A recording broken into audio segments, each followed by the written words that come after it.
This episode of the Totally Rad Show is brought to you by The Ben Heck Show. Today on TRS, do Ben Stiller and Eddie Murphy make a good comedic combo? Well, we find out in Tower Heist.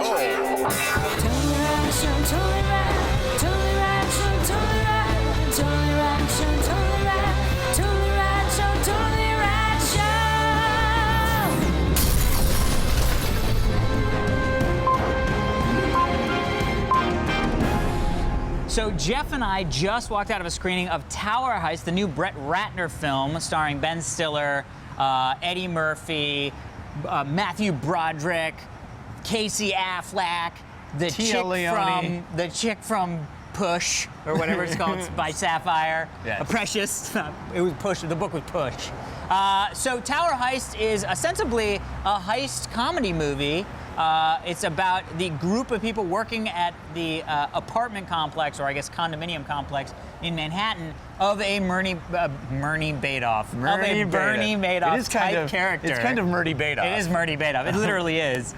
Who steals all their money along with everybody else's money, and so they devise a plan to steal some money back from him.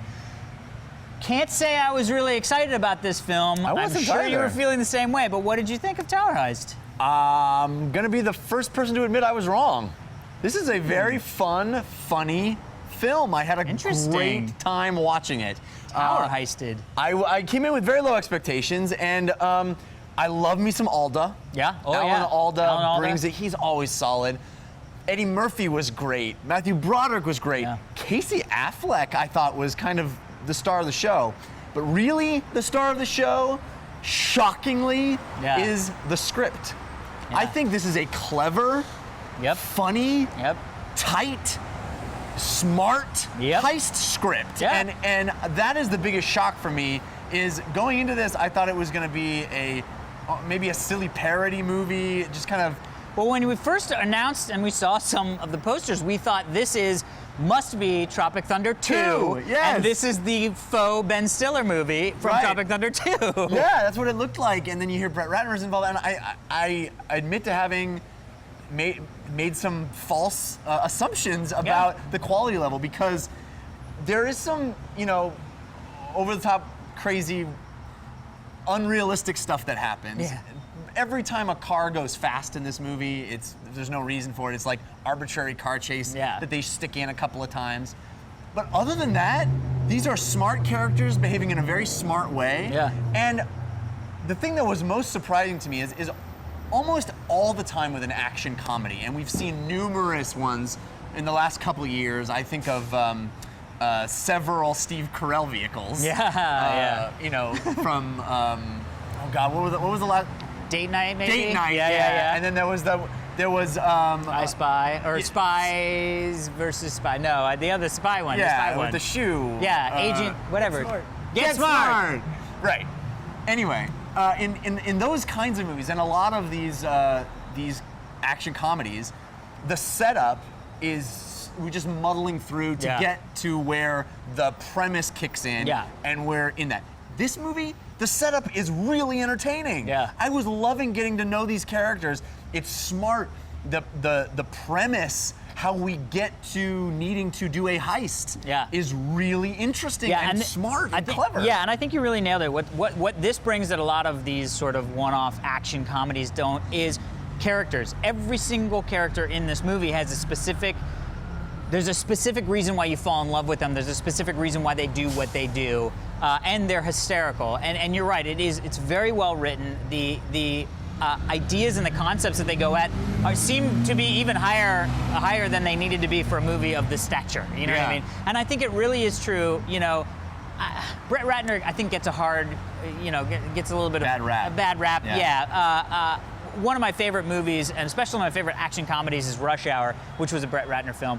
And for me, this is what that brings in. And there are things where, crazy shit's happening that would never happened in real life, but so funny. And some of the stuff is the acting. I mean, between Matthew Broderick, basically that core group of caper men, it's solid. It's solid. Really funny. And there are some scenes that in any other movie with other people written in the way that it was written, would fall flat, like the lesbian scene, where they're literally, it's the scene. There's not a lesbian scene, but the scene is literally these guys talking about lesbians, and that's all that happens in the scene. Yeah. So that scene in lesser movies is just sort of like, why do they even have that scene? Yeah. But because of who it is that's saying it, Very having charming. Eddie Murphy and Matthew Broderick having a conversation about lesbians. It's a win. I mean, you It's just a win. can't. You just can't even. I mean, I was just surprised at how much I did enjoy it. I mean, I think you get what you pay for with this. It's not the funniest thing I've ever seen, but I it's don't know also of a better comedy this year. I don't know of a comedy I had more fun with this year that I think respected me more. I mean, Okay, well, Yeah. I was gonna say Puss in Boots until you said respected me more, and then I was like, well, I can't say Puss in Boots now. I guess I'll have to go over the list of all the comedies we've seen this year because there's a lot of them. But I feel like I've been disappointed by almost every big budget comedy that I've gone to see. I definitely think this stands out in a sea of bad big budget comedies. It really most does. definitely. And there's some wonderful setups and payoffs in the script. Yeah. There's some wonderful unexpected moments there Yeah. where we go with it. Yes, some of it's preposterous, but it's not nearly as much as you usually get in this genre Yes. of just way crazy, like come on moments. There's no Yeah. real come on moments. There's a few. You know what? You're right. Even when it gets a little bit wacky, you never get to that point where you're like, oh, come on, that's never gonna work. Or that would Exactly. never happen. Even though it's like, Nice, dude. Nice. even though it would be like, yeah, that wouldn't ever happen. I never had that moment where I was like, well, this wouldn't happen. Right. You know what I mean? Yeah. At the end, I was like, all right, that probably wouldn't have happened. But at the time, the roller coaster ride takes you there. Yeah, and it's a fun ride to be on with fun people, with fun characters that you actually like. It's a great concept. Yeah. It's surprising. It's easy to recommend, and Yeah. I never thought I would be saying that. Wow. But it's prejudice. I had prejudice against Oh, this movie. 100%. Are you kidding me? I came in with So who knew? Tower Heist. yeah. All right, everybody, be sure to stick around. We're about to answer one of your Twitter questions right after this. But first, we want to thank our sponsor. Join modding wizard Ben Heck and friends as they build and modify a host of amazing community-inspired creations.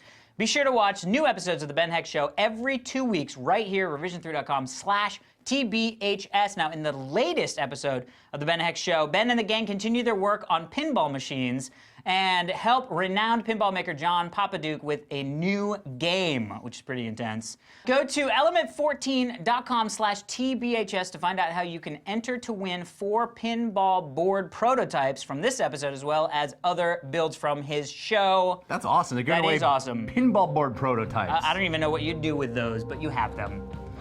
Well, that's it. Later. We will see you tomorrow. Yeah. Double fist. Check us out tomorrow for a look at the party game Wits and Wagers. Today's Twitter question comes from @Sinaza. Sinazu? Sinaza? Not quite sure. Sinaza writes, do you find yourself sitting through credits at the end of the movie more often now to see if they've added any extra scenes? Guys? Only in a big budget Marvel movie. Well, that's sort of a given. I mean, that's it. No Well, other movies? that is There's- we're Or now going that to. the internet. Yeah. So that's. I know, but they did. I mean, like our press screening for Captain America was very mean because everybody stayed, and then they were like, "Oh yeah, we're not showing that to the press." I was like, "What?" Well, But also, you can find I- out. That's the other thing is nowadays, you will know if there's going to be a scene at the end of the movie, pretty much. I don't think so, actually. In fact, I've often thought about this. Were I to make a movie, the choice of putting something that may or may not be important after the credits, like, and not letting anyone like you're counting like. But I want people to That's see cool. that. That's cool. But you're just like it's so. I have two things No, if on no this. one knows, okay. 2 things. Yeah. 'Cause I'm First is, puzzled. I recently was lamenting with a friend that the advent of the MP3 and digital distribution of music makes the old hidden song, track Yeah. not there anymore. Remember when there was right. hidden tracks? Yeah, the last track on a CD was like 20 It would- minutes long. Yeah, Yeah. there'd be There's- silence and you had Yeah. no idea. Yeah. Okay, first of all, that's gone. Well, and you- second of all, I do this all the time, every single time I do it with a video game. I never skip the credits in a video game when I Yeah. finish the game. Yeah. I always want, because it seems like they do that way more often than a movie True, does. true. Yeah. And oftentimes, I'm always scared that if I skip the credits, I won't get to see that ever. I Yeah. agree. Completely. So- completely Yeah. agree with that. Yeah. But also, they're getting so long. And you that also now want it's to know like, am I starting over from the beginning? Are Yeah. they doing a thing? Like you want to know like what it is that Yeah. now we do Yeah. in the game. Interesting. Yeah. Good question. Yeah, thank you, Sinazu.